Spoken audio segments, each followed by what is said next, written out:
안녕하세요, 위수보입니다. 이번 컨텐츠는 세일할 때 사야 하는 게임 탑 10 2019 파트 2입니다. 아쉽게 파트 1에서 빠졌던 작품들 위주로 뽑았습니다. 아직 파트 1을 안 보신 분들은 우측 상단의 링크를 통해 보고 오시는 걸 추천드립니다. 그럼 시작합니다.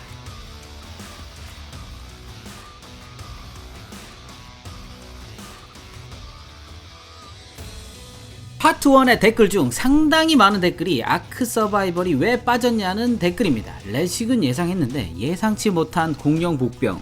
이 게임은 한마디로 공룡이 나오는 마인크래프트라고 할 수 있습니다. 일단 공룡이 나오니까 플러스 1점. 자유롭게 섬을 돌아다니며 수많은 생물들과 공룡을 테이밍하고 생존하는 게임으로 배를 만들어서 해적질을 할 수도 있고 집을 짓고 농사를 지을 수도 있습니다. 단 이 모든 것들을 재료부터 하나하나 모아서 만들어야 하고 시간이 엄청나게 많이 들어가는 게임입니다. 공룡을 테이밍하고 집을 지어갈 때마다 느껴지는 만족감은 이 게임의 큰 장점 중에 하나입니다. 그리고 PVP 서버에서 노략질과 약탈질할 때의 쾌감도 만만치 않죠. 같이 할 친구가 있다면, 그리고 시간이 많이 남아 돈다면 한번 도전해보세요. 취향만 맞다면 1000시간은 우습게 돌파하는 게임입니다. 단점으로 발적화와 버그가 너무 많다는 점과 게임 특성상 현실 생활을 갈아 넣어야 해서 짧게 게임을 즐기는 분들께는 비추입니다. 게임 제작사 중에 유명한 회사들이 여럿 있지만 오픈월드 하면 역시 이 제작사를 빼놓을 수 없습니다. 바로 오픈월드 명가 베데스다. 폴아웃은 베데스다가 2015년 11월에 출시한 오픈월드 아포칼립스 RPG로 핵전쟁 이후의 미국에서 살아남는 이야기입니다. 요즘 폴아웃 76 때문에 욕을 먹고 있지만 베데스다 게임답게 광활한 맵을 돌아다니는 맛을 너무 잘 살렸습니다. 핵전쟁 이후의 세상을 이보다 더 잘 구현한 게임은 저는 아직 보지 못했습니다. 전작에 비해서 슈터의 비중을 높이고 RPG의 비중을 낮춰서 팬들에게는 호평을 받는 타이틀이지만 입문자에게는 폴아웃4가 더 좋습니다. 또한 이 게임은 선량한 캐릭터가 될지 사이코패스 인간 말종이 될지는 여러분의 선택에 달려 있습니다. 사이코패스 같이 플레이하는 게 더 재미있다고 하더라고요. 단점은 역시나 베데스다 게임답게 버그가 많은 점. 하지만 이 역시 베데스다 게임답게 모드들로 커버가 가능합니다. 자유도가 높은 오픈월드 게임인데 판타지 RPG 질리신 분들에게 권해드립니다. 방사능 낙진으로 청명한 밤하늘을 바라보며 황무지를 도구미가 산책하러 떠나시겠습니까?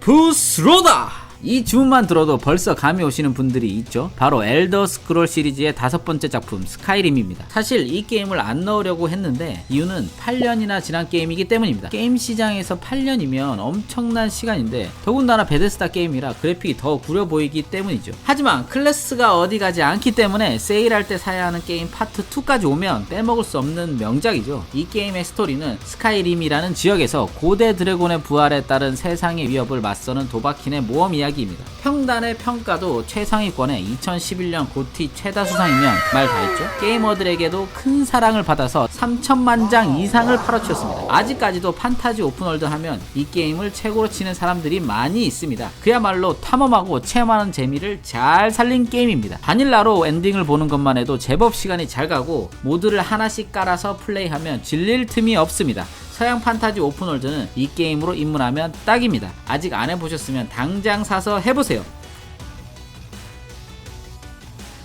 이번 파트 2에 나오는 게임들 중 가장 최신 게임입니다. 어쌔신 크리드 시리즈는 게임을 좋아하는 분들은 한 번쯤 들어보셨을 타이틀인데 영화가 된 적도 있습니다. 똥망했지만 기존의 어쌔신 시리즈는 암살을 주요 컨텐츠로 하며 게임 역사상 파쿠르라고 하는 신세계를 경험시켜준 시리즈였죠. 하지만 거듭되는 시리즈의 유저들은 질려했고 급기야 어쌔신 크리드 오리진에서는 게임의 시스템을 완전하게 탈바꿈시킵니다. 물론 그로 인해 많은 욕을 먹기도 했지만 나름의 완성도는 있었던 작품이라고 생각됩니다. 이번 어쌔신 크리드 오디세이는 그런 오리진의 시스템을 계승 발전시킨 작품입니다. 배경은 고대 그리스를 아주 아름답게 표현해냈습니다. 아시잖아요. 유비가 만들면 배경 하나는 끝내주는 거?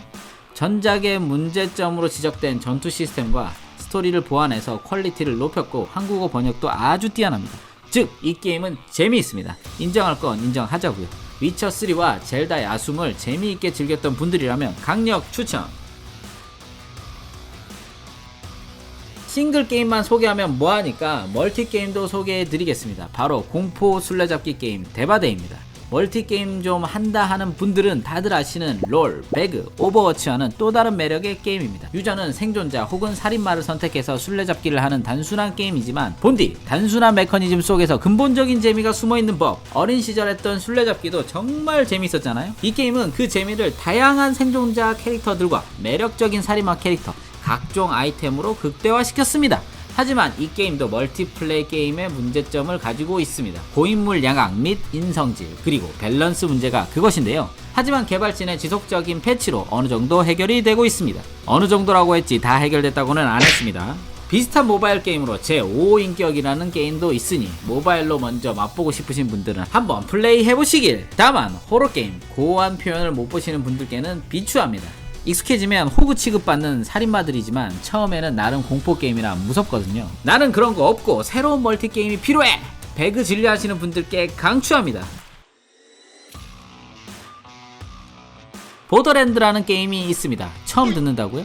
이 게임을 설명하자면 매드맥스 플러스 어썸한 총 플러스 파밍 노가다 플러스 병맛이라고 할 수 있겠습니다. 2012년에 나온 게임이지만 카툰 렌더링 덕에 나름 세련돼 보이는 본 게임은 판도라라는 외계 행성에서 6명의 볼트 헌터들이 핸섬 잭의 야망을 저지하는 여정을 다루고 있습니다. 이 게임은 쌍또라이 NPC들과 준수한 더빙 연기, 기네스북에 등재될 정도로 많은 이스터에그 등 그야말로 오타쿠들의 감수성을 한껏 건드리는 개성 넘치는 작품입니다. 개성이 넘치다 못해 아주 폭발한 작품이 아주 코옵도 지원해서 친구와 함께하면 더욱더 재미를 느낄 수 있습니다. 하지만 모든 게임에는 단점이 존재하는 법, 캐릭터 간 밸런스 문제와 코옵을 권장하고서는 코옵에 버그가 많다는 점은 치명적인 단점일 수 있습니다. 더군다나 치트 엔진으로 아이템 조작이나 캐릭터 능력치 변경이 너무 쉬운 점도 지적받는 문제점 중 하나입니다. 딱 봐서 아시겠지만 그래픽도 스토리도 게임성도 호불호가 갈릴 만한 요소들로만 가득 찬 게임이라 선뜻 권하기는 힘든 게임입니다. 자신이 스팀펑크 노가다 RPG 병맛을 좋아한다면 사서 플레이 해보셔요.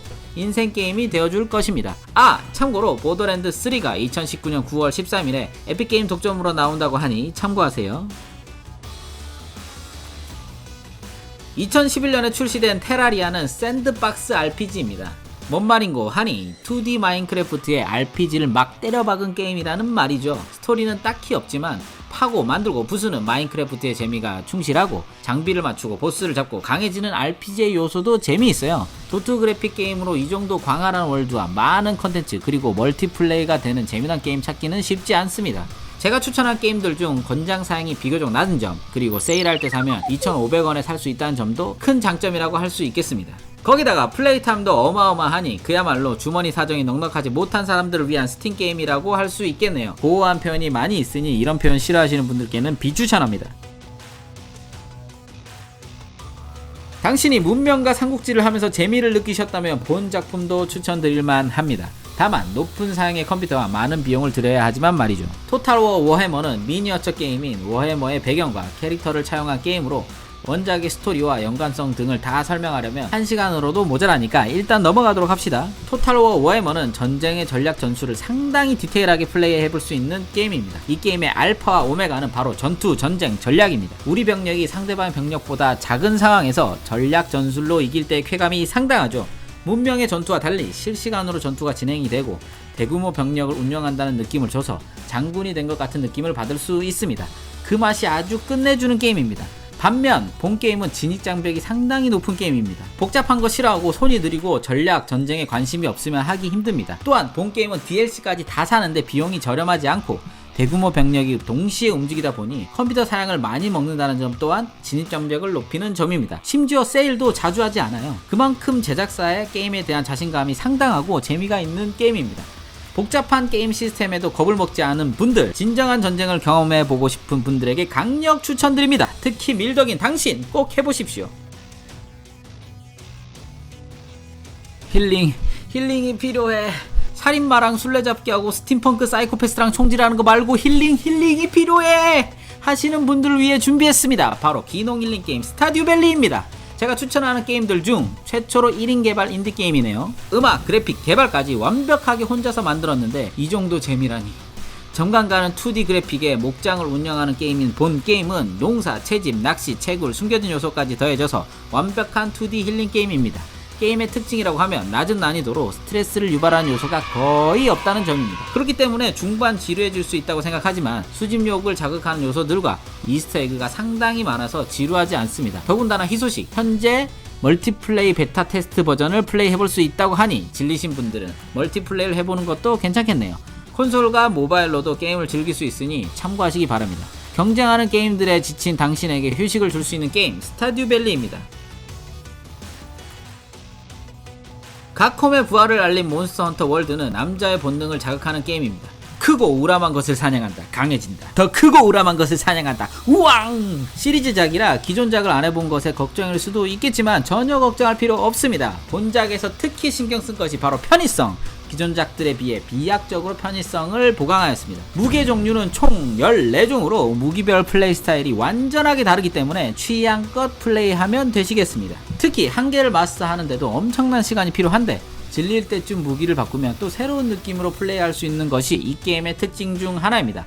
저 같은 똥소는 무기 하나만 마스터하는데도 100시간 가까이 걸렸으니 뭐 말 다 했죠? 그뿐만이 아닙니다. 역시 모논의 가장 중요한 것은 크고 우람한 몬스터들, 고령, 비룡, 수룡, 아룡, 어룡 등 총 36종의 대형 몬스터들이 여러분의 헌팅을 기다리고 있습니다. 사실상 단점은 플스 버전에서의 로딩 시간과 프레임 드랍 정도이고 2018년 최고의 RPG로 꼽히는 만큼 꼭 해보기를 추천하는 게임입니다. 더군다나 2019년 가을에 초대형 확장팩 몬스터 헌터 월드 아이스본이 출시된다고 하니 미리미리 사서 가을까지 준비를 해둬야 한다고요? 돈이 없으면 모아서 사세요. 이건 진짜 강추입니다. 여기까지 스팀에서 세일할 때 사야 하는 게임 탑 10 파트 2를 보여드렸습니다. 파트 1과 파트 2에는 없는 게임들이 있다고요? 댓글로 남겨주세요. 구독, 좋아요, 알림 잊지 마시고요. 그럼 저는 다음 컨텐츠로 찾아뵙겠습니다. 빠잉!